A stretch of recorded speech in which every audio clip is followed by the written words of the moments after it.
Arce Contigo presenta.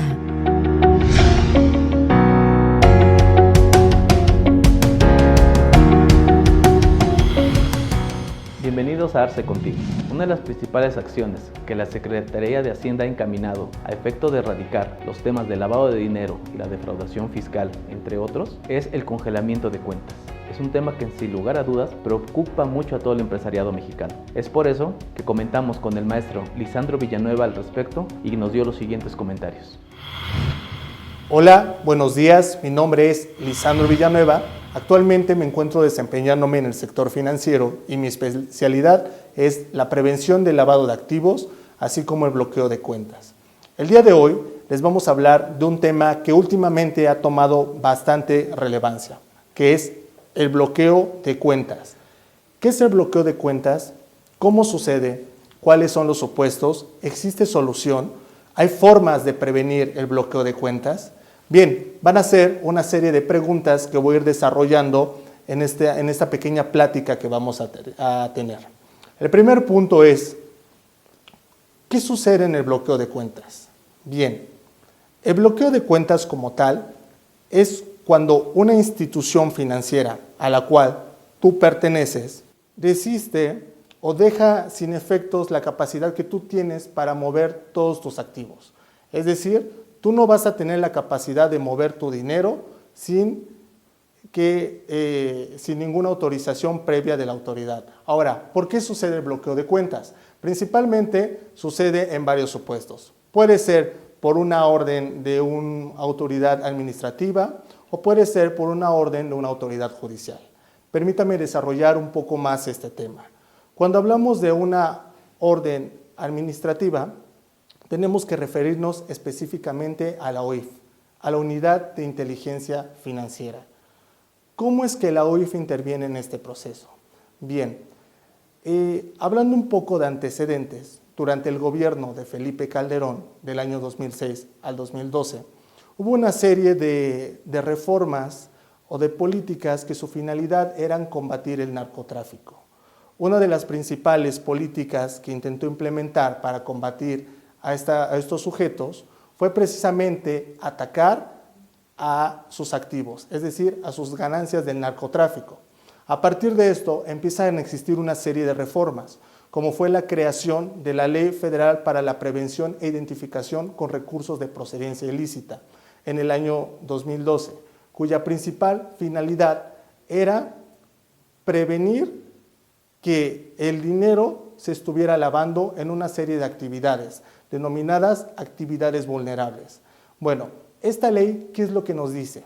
Esta ley exige a una serie de empresas, a una serie de rubros, hacer una serie de reportes ante la Secretaría de Hacienda y Crédito Público con la finalidad de acreditar que los recursos que están manejando estas empresas no provengan o no sean de algún tipo de actividad criminal. Es así que surge esta obligación de estar reportando ante la Secretaría de Hacienda y Crédito Público toda esta serie de actividades o todo este manejo de capital como empresa.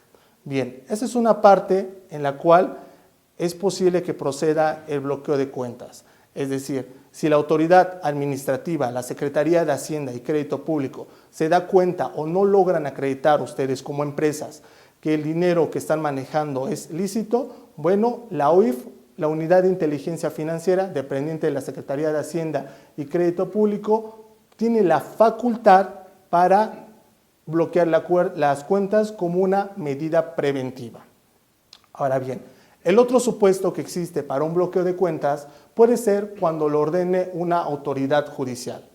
¿Qué pasa en estos casos? ¿Cómo es que llega una autoridad judicial? Puede ser por distintos delitos. Por ejemplo, nuevamente el lavado de activos, por ejemplo, fraudes, por ejemplo, toda una serie de delitos financieros. Ahora bien, ¿qué sucede en este supuesto? En este supuesto, la Fiscalía va a reunir los datos de prueba suficientes para integrar su carpeta de investigación. Una vez que tenga integrada la carpeta de investigación y con la finalidad de hacer o recabar más datos de prueba e impedir que el recurso siga girando dentro del sector financiero, va a ser a través de un control judicial, es decir, lo va a solicitar ante el juez que se bloqueen las cuentas.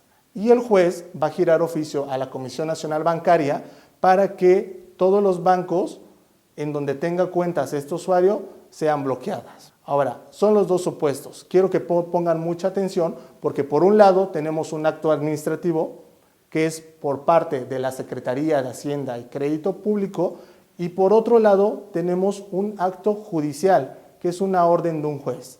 Es muy importante diferenciar estos dos tipos de actos. ¿Por qué?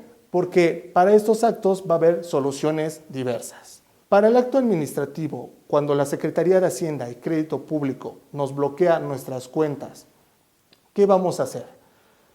Normalmente el proceso que se sigue para que se pueda desbloquear la cuenta es que primero los bancos en donde nosotros tengamos la cuenta nos van a dar un periodo aproximadamente de 8 días para que nosotros argumentemos el por qué o justifiquemos de dónde vienen esos recursos.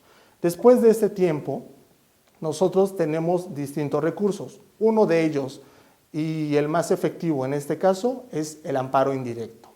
Ahora bien, el amparo indirecto nos va a ayudar a ser un medio de defensa contra el bloqueo de cuentas de la Unidad de Inteligencia Financiera. ¿Qué se va a analizar en este amparo? ¿Qué requisitos básicos necesitamos en este amparo? Que exista la certeza de este acto jurídico, que este acto jurídico no sea de imposible reparación, que cumpla con los requisitos del artículo 128 de la Ley de Amparo, que es que el quejoso lo promueva y que no contravenga el orden social, junto con una serie de requisitos y documentos que se necesitan para acreditar que están vulnerando tus derechos. Es una forma de combatir el acto administrativo. También, de la misma manera, a través del amparo indirecto, se puede combatir el acto judicial. Es decir, en el acto judicial ya vamos a tener como tal integrado una carpeta de investigación, probablemente ya se presentó la denuncia por un delito, probablemente ya existen investigaciones, y entonces también procede el amparo indirecto, pero sobre todo procede a personarse como abogado dentro de la carpeta de investigación para ver qué salidas podemos darle dentro de nuestro propio proceso penal y qué datos de prueba cuenta el Ministerio Público. Dependiendo de nuestro grado de tiempo, es como nosotros vamos a determinar qué solución le vamos a dar ante un bloqueo de cuentas. Ahora bien, el proceso de información dentro del sector financiero es bastante interesante. Lo voy a tratar de explicar de una forma muy resumida, y es que la autoridad que solicita el bloqueo de cuentas lo va a girar a la Comisión Nacional Bancaria. La Comisión Nacional Bancaria de Valores es un órgano desconcentrado de la Secretaría de Hacienda y Crédito Público cuya finalidad es regular a todas las instituciones financieras del país. A través de la Comisión Nacional Bancaria es que a los bancos les dan las órdenes de asegurar cuentas, les dan las órdenes de requerir información, les dan las órdenes de todo lo relacionado con el secreto bancario. Siempre va a ser a través de la Comisión Nacional Bancaria y de Valores. Es así que el primer punto es una orden, ya sea un acto administrativo o un acto judicial. Posteriormente se va a girar oficio a la Comisión Nacional Bancaria y de Valores. La Comisión Nacional Bancaria y de Valores va a bajar esa información a las distintas instituciones financieras.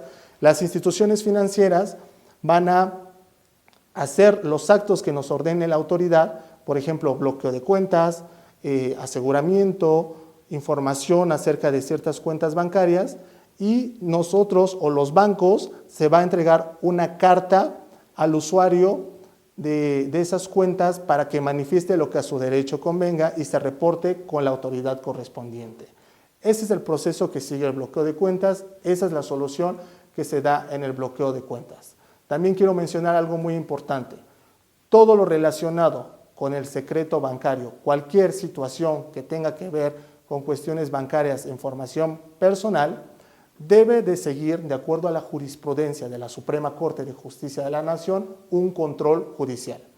Es decir, si se requiere información por parte de una autoridad judicial, debe de haber un control en el cual se van a analizar cuáles son los derechos vulnerados y cuál es la necesidad de requerir esa información, ya sea por parte del Ministerio Público o de las diversas autoridades. ¿Qué sigue? El procedimiento del Código Nacional de Procedimientos Penales en su artículo 261, que es la intervención a telecomunicaciones. Es el mismo proceso, solo que es de bloqueo de cuentas. Finalmente, estas son los distintos rumbos que puede tomar un bloqueo de cuentas, ya sea por autoridad judicial o por autoridad administrativa. Agradezco mucho su atención, agradezco su tiempo y espero que les pueda servir esta cláusula informativa. Gracias. Como nos acaba de comentar el maestro Lisandro, una reacción oportuna y eficaz en cualquier observación por parte de la autoridad en el tema de congelamiento de cuentas nos permitirá mantener nuestro negocio en marcha y seguir trabajando en este sentido. Agradecemos mucho al maestro Lisandro por la información que nos acaba de compartir. Te invitamos a seguirnos en nuestras redes sociales.